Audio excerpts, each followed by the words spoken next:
Hello everyone, welcome to the session. आज का ये हमारा सेशन NCET PYQ सीरीज़ का सेशन नंबर 3 है। इसमें हम लोग सॉल्व करने वाले हैं NCET 2025 English literature shift second का पेपर। ओके, सो हम लोग ये जो PYQ सीरीज़ चल रही है इसमें 25 से पीछे की तरफ जाएंगे। 25, 24 एंड 23 ऐसे 3 सालों के previous year question paper subject wise यहाँ पर हम लोग सॉल्व करने वाले हैं। अभी तक आपने इस सीरीज़ को फॉलो नहीं किया है तो ज़रूर फॉलो कीजिए। Now without any delay let's start our paper. देखिए, आप सभी को मैंने पिछले सेशन में बताया था, जो भी लैंग्वेज का पेपर होगा उसमें एक पैराग्राफ तो आएगा ही आएगा, and paragraph is always very easy. Direct question आपको वहाँ से देखने को मिल जाते हैं, चाहे आप किसी भी लैंग्वेज की बात करें वहाँ पर पैराग्राफ होगा ही होगा। सो इस पैराग्राफ को हम लास्ट में देखेंगे। Okay, but let me tell you, जब मैंने इस पैराग्राफ को ऑब्जर्व किया सो अगेन यहाँ पर डायरेक्ट क्वेश्चन पूछे गए हैं जो कि आप पैराग्राफ से सीधे सीधे उठा करके उसके आंसर दे सकते हैं। सो पैराग्राफ के बाद जो नेक्स्ट सेक्शन आता है पेपर में वो होता है बच्चों vocabulary and grammar part. Okay, so सबसे पहले हम लोग क्वेश्चन नंबर 4 से स्टार्ट करेंगे। यहाँ पर देखिए, क्वेश्चन नंबर 4 में पूछा है choose the correct expression which means to gain an advantage from a situation. तो यहाँ पर जो ऑप्शंस दिए हैं उनमें से किस वर्ड का या ग्रुप ऑफ वर्ड का मीनिंग ये होता है कि किसी भी परिस्थिति से, किसी भी सिचुएशन से फ़ायदा उठा लेना। ओके, सो सबसे पहला ऑप्शन देखिए, स्लाइड शो यहाँ पर लिखा हुआ है। स्लाइड शो क्या होता है? विजुअल्स को एक सीक्वेंस में प्रेजेंट करना, that is a slide show. तो ये तो मीनिंग नहीं होगा। नेक्स्ट ऑप्शन देखें हम, cash in, come into its own. Now come into its own मतलब क्या होता है? रिकॉग्नाइज्ड। किसी ने इतनी मेहनत करी पिछले 10 सालों में, he has come to his own, वो अपने आप खुद इतनी मेहनत करके रिकॉग्नाइज हुआ है। पास ऑन का मीनिंग क्या होता है? ये डाइड का सॉफ्ट फॉर्म है। डाई होना या मर जाना, उसका सॉफ्ट फॉर्म है कि ही हैज़ पास्ड ऑन, ऐसे। ठीक ना, what is the correct answer? Correct answer is cash in कर लेना, किसी सिचुएशन का फायदा उठा लेना, take the benefit of situation. So right answer is cash in. Okay, चलिए नाउ नेक्स्ट क्वेश्चन पर चलते हैं। Next question is asking about choose the correct reported form. Correct reported from the stranger said to me can you tell me the way to station.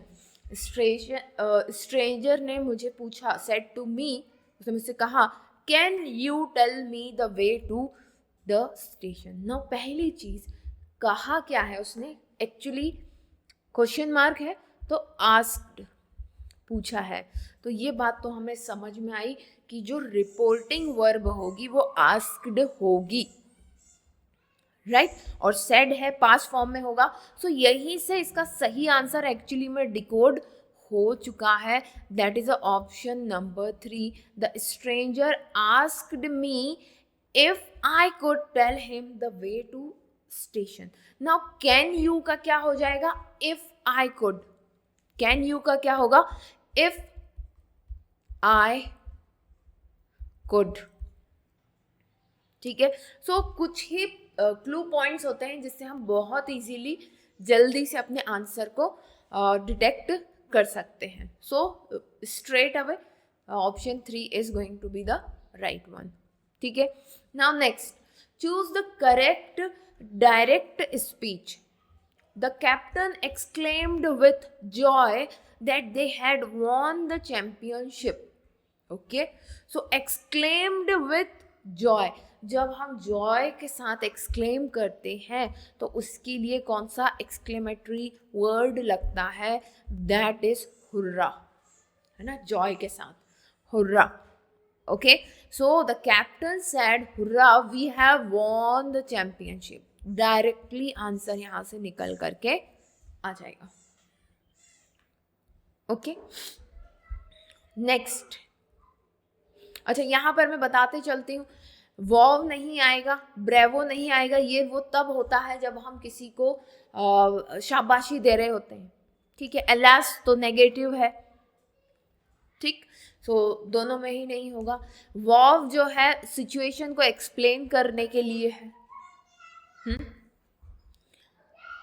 और यहाँ पर देखो एक चीज और है, यहाँ पर डिकोड कर सकते हो आप, बहुत सारे क्लूज होते हैं। ये तो है ही, आई की बात हो रही है, आई वो थोड़ी ना जीता है। यहाँ पर भी देखो लास्ट में आई है, वो नहीं जीता है, टीम की बात हो रही है यहाँ पर, है ना। दे हैड वॉन, दे के लिए क्या आएगा, दे के लिए क्या आएगा, वी आएगा। ठीक, चलो next question number 7। Choose the correct active form, मतलब ये पैसिव में दिया है, आपको एक्टिव चूज करना है। ओके, नाउ आंसर देखिए यहाँ पर, क्वेश्चन देखिए, my paintings are to be exhibited for the first time by the new art gallery. My paintings are to be exhibited for the first time by the new art gallery।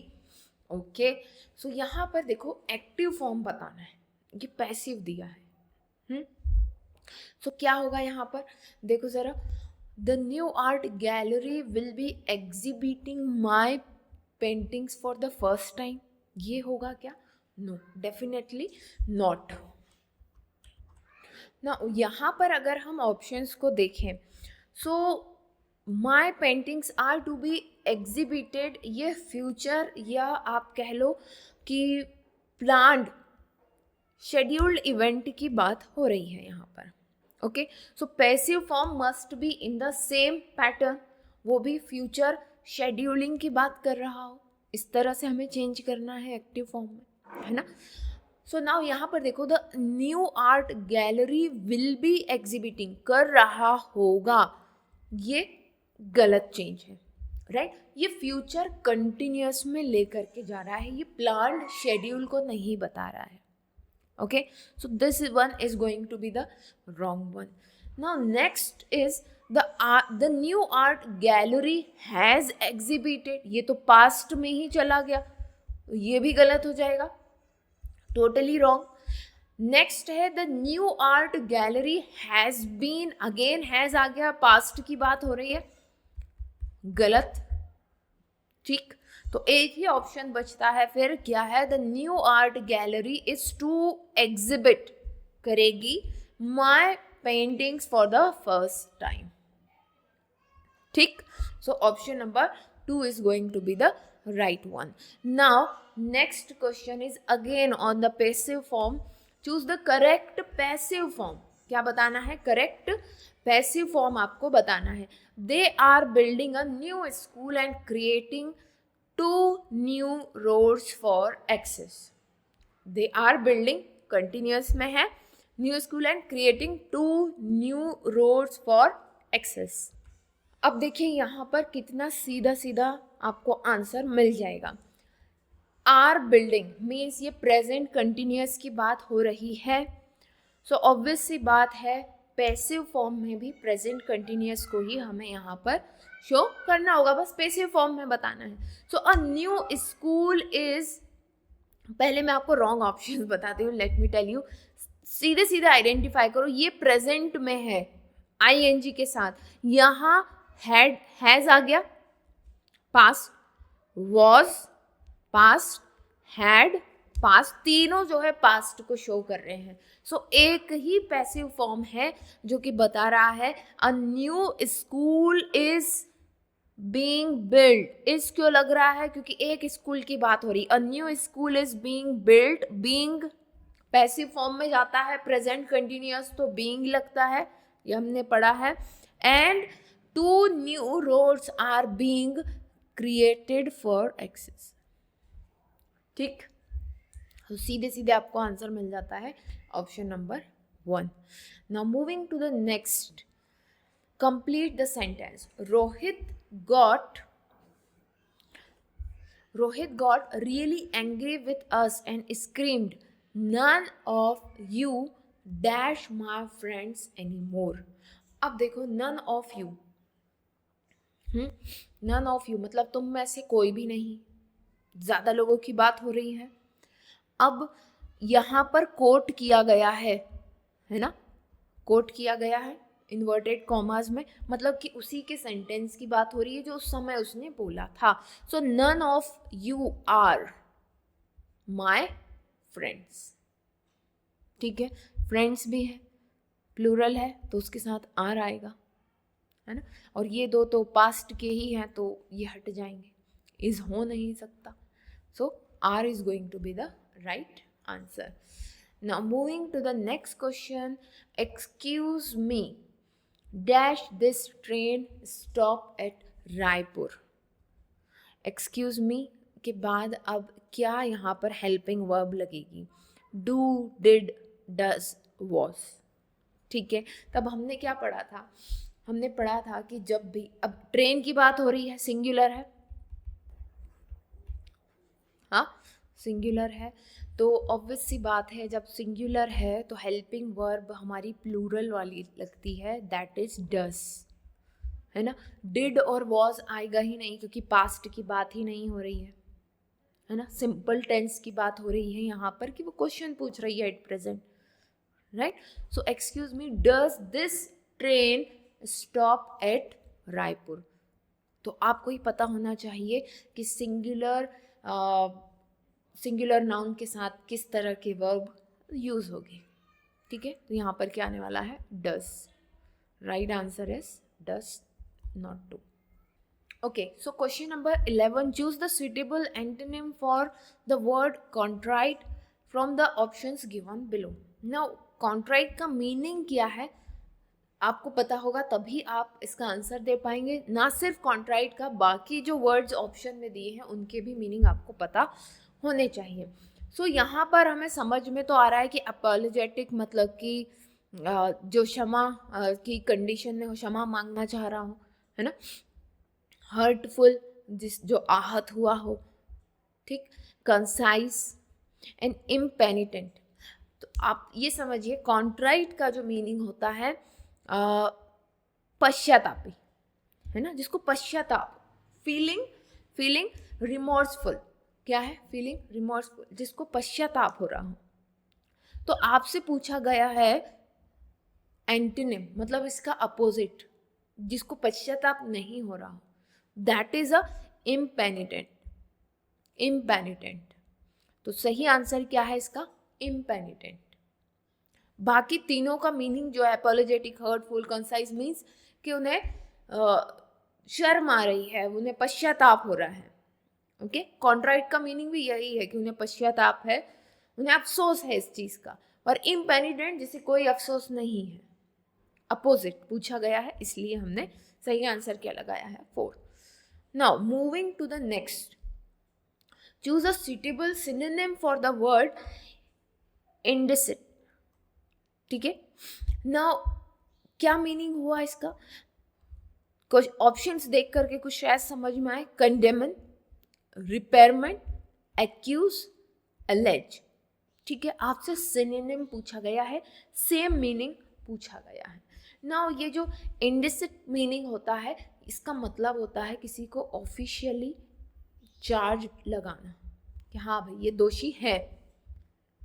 इस आपने सुना होगा same word इसके लिए, condemn. He has been condemned. ठीक है, सो सही answer क्या होगा यहाँ पर? कंडेम. एक्यूज, एलेज, रिपेयरमेंट, ये क्या है? किसी पर आरोप लगा देना, पर ऑफिशियली लगाने के लिए कंडेमन होगा. ठीक है, ऑफिशियली लगाने के लिए क्या यूज होगा? कंडेमन वर्ड या इंडिसिट यूज होगा. Next question. Identify the word with the correct spelling from the given below. So controversial. Okay, controversial, so Contra, controversial, ये सीधे सीधे समझ में आ रहा है, कॉन्ट्रोवर्शियल. ठीक. Now next question. Choose the correct option. Purpose of the complimentary close in letter writing. जो complimentary close होता है उसका पर्पस क्या है, ये आपसे पूछा गया है. ठीक है, just a second. To highlight the urge of the content of the letter, to invite the recipient to respond, to signal the conclusion of the letter and convey respect, to introduce the purpose of the letter. So complimentary close होता क्या है? जो last में हम लोग लिखते हैं ना, yours faithfully, ये किस लिए लिखते हैं हम? To signal the conclusion of the letter. जब हम लिख देते हैं yours faithfully, मतलब कि हम लेटर को एंड कर रहे हैं, and to convey the respect. So the right answer is option number 3. Okay, next question, identify the correct pair of salutation and subscription. Subscription वही, ये जो कंक्लूजन होता है ना, कॉम्प्लीमेंट्री क्लोज को ही हम क्या कहते हैं? सब्सक्रिप्शन भी कहते हैं। और सैल्यूटेशन जो हम शुरू में लिखते हैं, रिस्पेक्टेड सर, मैडम, ये सब है ना। और बात हो रही है फॉर्मल लेटर की। अब ये आपके लिए ये वर्ड इजी कर देगा। कहीं पर भी आप फॉर्मल लेटर में yours faithfully नहीं लिखते हैं, yours lovingly नहीं लिखते हैं, yours truly नहीं लिखते हैं. Always in the formal letter subscription is yours sincerely, right? Yours sincerely. So that is why option number 2 is going to be the right one. Yeah. Next question. Identify the expression that do not feature in a notice और an advertisement. अब आपको notice भी पता है और advertisement भी पता है क्या होता है, पर ये जितने ऑप्शन दिए हैं, ठीक है, यहाँ पर से कौन कौन से नोटिस और एडवर्टाइजमेंट के पार्ट नहीं होते हैं. तो नोटिस में भी लिखा होता है this is to inform, okay. The event will be held, ये भी एडवर्टाइजमेंट में होगा. यू आर कॉर्डली इन्वाइटेड, कभी भी नोटिस और एडवर्टाइजमेंट में ये नहीं लिखा होता है you are cordially invited, okay. This company invites application, ये भी ये नोटिस और एडवर्टाइजमेंट में लिखा होता है, क्योंकि नोटिस में या तो जॉब निकाली जाती है या एडवर्टाइजमेंट जॉब का एडवर्टाइजमेंट, एम्प्लॉयमेंट एडवर्टाइजमेंट भी होता है, okay. Now kindly consented to be, ये भी नहीं लिखा होता है किसी भी नोटिस और एडवर्टाइजमेंट में. सो आपसे यही पूछा है डू नॉट फीचर, तो डू नॉट फीचर में क्या हो जाएगा, b and d option number 4, okay. Next, choose the correct word. People who have a fear or dislike of people from other countries suffer from. तो ये बोला है कि अगर people who have fear or dislike people from other countries, दूसरी country के लोगों से जिन लोगों को फियर होता है, डर होता है, या जो उन्हें पसंद नहीं करते, इस तरह के फोबिया को क्या कहते हैं, ठीक है. इसको कहते हैं हम जेनोफोबिया. क्या कहते हैं, जेनोफोबिया. तो ये तो सही आंसर हो गया इसका. जेनोफोबिया वो उस तरह का डर है जिसमें लोगों को, जैसे मान लो यहाँ कोई आए तो मुझे नहीं पसंद है, कोई पाकिस्तान का आ जाए या पाकिस्तान का कोई आ जाए तो मुझे डर लगने लग जाए, तो मैं किससे सफ़र कर रही हूँ, जेनोफोबिया से सफ़र कर रही हूँ.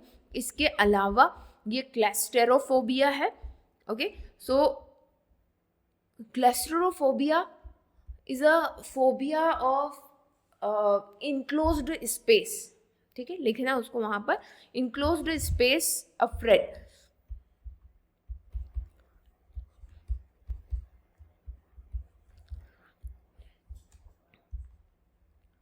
मतलब कि बंद जगह से डर है जिसे, ठीक है. Acrophobia, fear from height.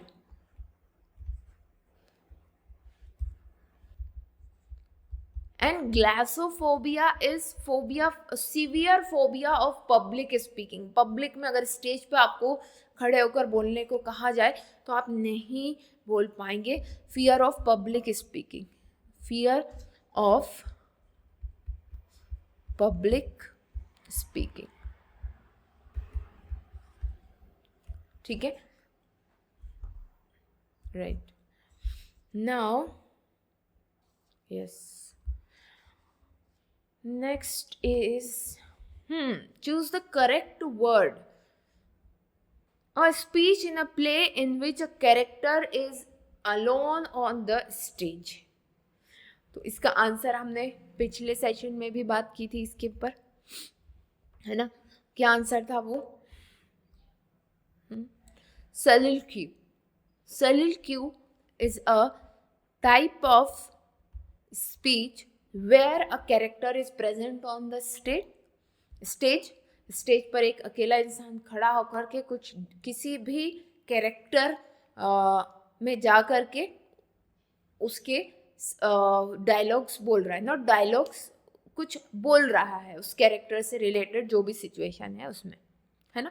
जैसे कि लेट्स से कि आपको कृष्ण बना दिया जाए, है ना, आप गीता का सार सुना रहे, तो आप अकेले ही खड़े हैं स्टेज पर और कृष्ण भगवान की मुद्रा में, और आप फिर बोल रहे हैं, तो अकेले हैं और बोल रहे हैं, सो soliloquy, ठीक है।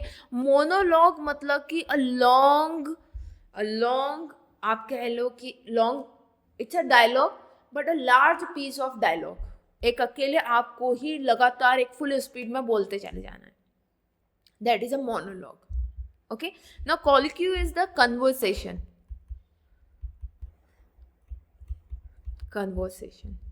and circumlocution is use of लिखो वहां पर, use of too many words to express feeling, अपनी फीलिंग को बताने के लिए बहुत सारे वर्ड्स का एक साथ यूज किए जा रहे हो, दैट इज अ सर्क्यूमुलेशन, ठीक है, circumlocution, too many words to show, not the show, to express feeling, to express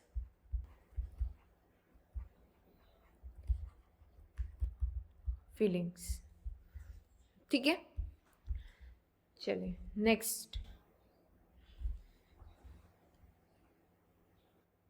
next is identify the segment with an error, okay. तो यहाँ पर आपको एक सेंटेंस दिया हुआ है और आपको उसमें पता लगाना है कि किस पार्ट में गलती है। तो पूरा सेंटेंस ये है यहाँ से यहाँ तक।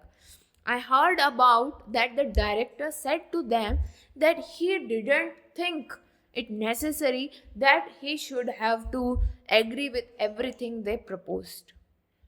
Okay? So किस में दिक्कत है? I hear about that the director said to them that he didn't think it necessary that he should have to agree with everything they proposed. इनमें से किस में प्रॉब्लम है? So देखो यहाँ पर सीधे सीधे दिखाई दे रहा है ऑप्शन जो है 1, मतलब कि पार्ट ए में प्रॉब्लम है। आई हर्ड अबाउट दैट, ये अबाउट और दैट ये दोनों साथ में यूज नहीं होंगे, है ना। तो आई हर्ड दैट, अबाउट इसमें नहीं होगा, that is why A is going to be the right one. I heard that the director said. Okay. Next question. Identify the segment with an error. तो error finding हमें फिर से करना है। Now यहाँ पर दिया हुआ है sentence कहाँ है? The majority of the computer professionals recommend that effective measures should be taken against software privacy. Okay. Right.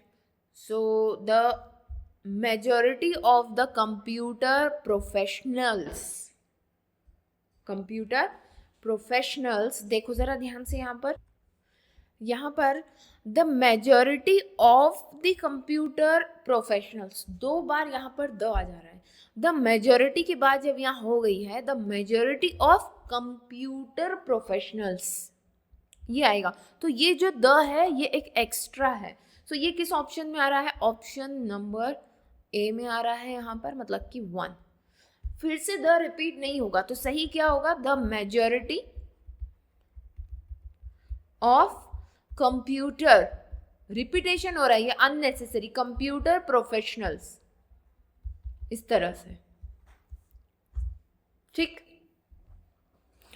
Next question है, choose the correct option to complete the following sentence. That's a very sad news. If dash earlier I would have tried to help her. तो अब यहाँ पर आपको correct word fill करने को बोला गया है। That's a very sad news, ये एक बहुत बुरी खबर है। इफ़ आई न्यू अर्लियर, है ना, अगर मुझे पहले से पता होता, ये आएगा। If I know earlier, if I will know, I knew, I would know. ठीक है, अगर मुझे पहले से पता होता, ठीक, तो किसकी बात हो रही है यहाँ पर? विल की तो बात नहीं, पता होता तो वुड, है ना। वुड कहाँ यूज हो रहा है? I would know earlier, so option number 4, if I would know earlier I would have try to help her, right. So I would know, ठीक है ना। चलो आगे बढ़ते हैं और नेक्स्ट क्वेश्चन की तरफ चलते हैं। Just a second. Choose the most appropriate word, the afterword or conclusion of a literary work. Literary work के कंक्लूजन में जो लिखा जाता है उसे क्या कहा जाता है? सो डायलॉग नहीं कहा जाता है, तो दो लोगों के बीच का कन्वर्सेशन होता है। मोनोलॉग मैंने अभी बताया था आपको, एक लॉन्ग डायलॉग जो होता है, एक लॉन्ग पीस ऑफ स्पीच जो एक कैरेक्टर को दी जाती है, पर जब दो लोग प्रेजेंट हो स्टेज पर तब की बात होती है, ठीक है। Then the epilogue, okay, epilogue is the last part और आफ्टरवर्ड और the conclusion of a literary work, and prologue is what? It's an introductory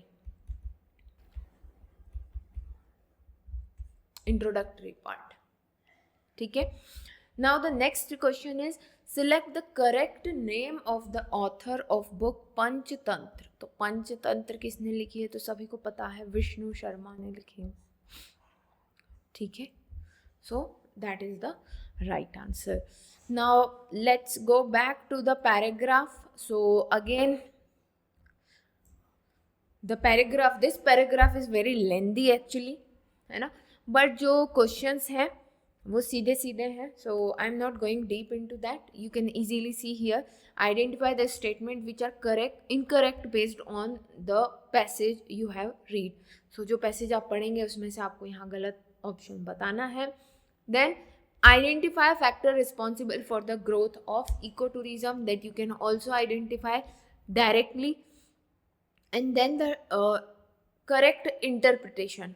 So ये आपको एक छोटा सा आप कह लें कि एक सब सेक्शन पढ़ना है पैसेज का, और फिर उसका इंटरप्रिटेशन की ये पढ़ करके आप क्या समझे ये आपको बताना है, ठीक है।